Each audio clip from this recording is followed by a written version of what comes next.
Connect.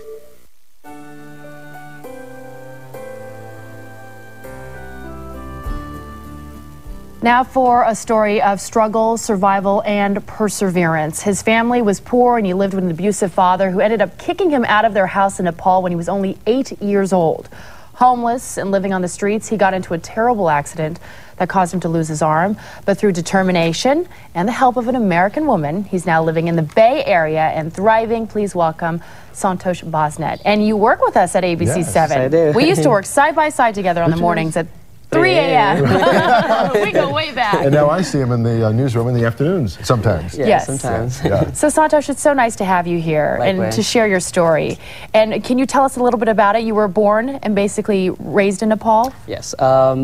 I was born in a very rural place in Nepal where it's really remote. There's no vehicles, and that was initially. And then I grew up in a really poor family, and which is because of my father's alcohol abuse and everything.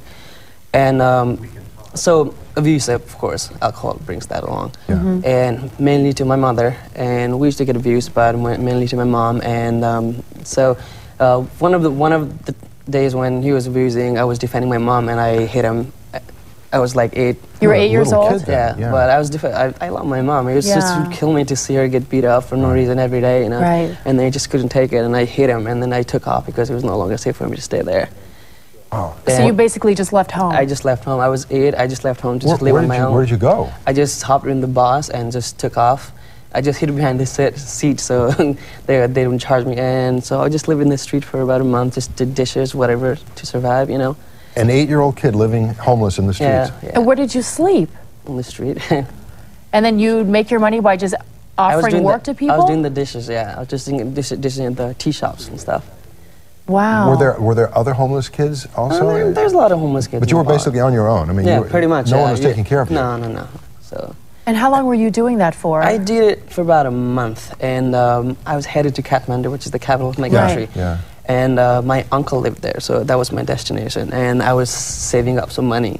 I was just thinking that I would save up some money and go there.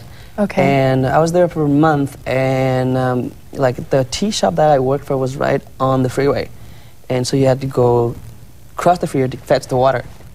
And I was about to do that, and I saw the truck coming, and so I waited for it to pass, and little kids playing behind me, they're just chasing each other, just being kids, you know, and bumped me accidentally. And so when the truck was really close, I got under the front wheel. Oh, no. Oh, my goodness. And the diameter of the truck, it was one of those trucks that like transport oxens and bulls, big one, you know. Yeah, big The diameter is so big, and crushed my right temple as well, and then split my jaw, and then braked and backed on it again. So, pretty much. That led to your losing your right arm. Right? Yes. So you were basically crushed underneath the truck? Totally. And so what? It was happened at a place where there was no clinics and there was no hospital. No, forget about the ambulance. Right. So they just put me in the same truck, and then a 3 hours drive to Kathmandu.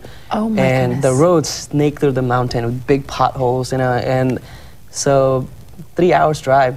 With those horrible injuries. Oh yeah. And then At least the truck driver stopped and basically... People around there made him stop. Yeah, he stopped. He had gone forward.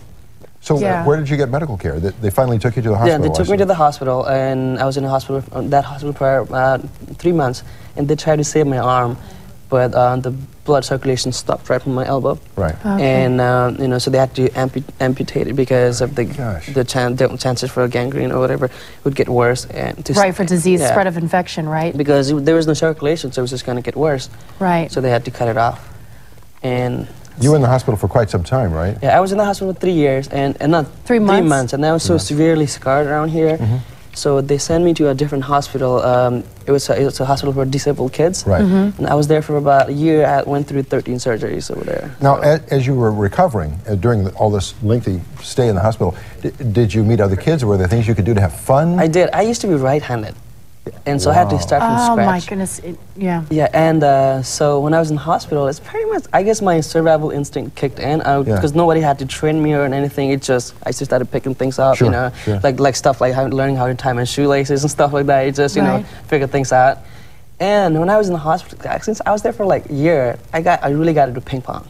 Big time. I would play ping pong. Like, I had 13 surgeries, so when the nurses would come and announce me that I was having a surgery, next day I'm like, it's just not the surgery, you know? Right. Yeah. And then I would get up and then I'd go and play ping pong. Were you pretty good at ping pong? I got really good actually, and I guess like they say like it's an advantage if you're left-handed because Yes. most people are right-handed. Yeah, I'm left-handed and I'm really good at ping pong. Oh. And Yeah. so when I Not as probably good as Santosh, but we could play. We so could when arrange a I match. went back to the children's home, orphanage that I grew up in, Yeah. I was going to school from there, and I won 2 championships in ping pong. Wow. Yeah. Good for you. Well, I guess you are pretty good then. And then, I mean, like, it's kind of like bicycle, you know, it comes back to you and play, Yeah. so you Right. don't forget it really. So. Well, we can't wait to hear more about your story because you did meet somebody very, very special. It did indeed. In fact, while Santosh was recovering, a very special woman came into his life and really turned his life around when he thought he had no hope and no place to go. And we're going to meet this woman who changed his life in just a moment.